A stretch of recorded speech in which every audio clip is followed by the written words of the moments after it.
টুঙ্গি পাড়া শুনছেননি? ওই টুঙ্গি পাড়ার মধ্যে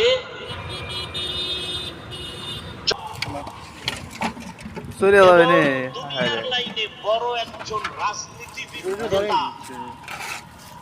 পাওয়ারফুল, আমি বলছি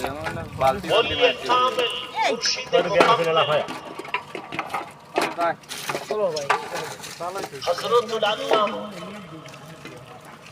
শামসুল হক ফরিদপুরি রাহমাতুল্লাহ আলাইহি পাকিস্তান পিরিয়ডে ইংলিশের উপরে ডক্টরেট ডিগ্রি নেওয়া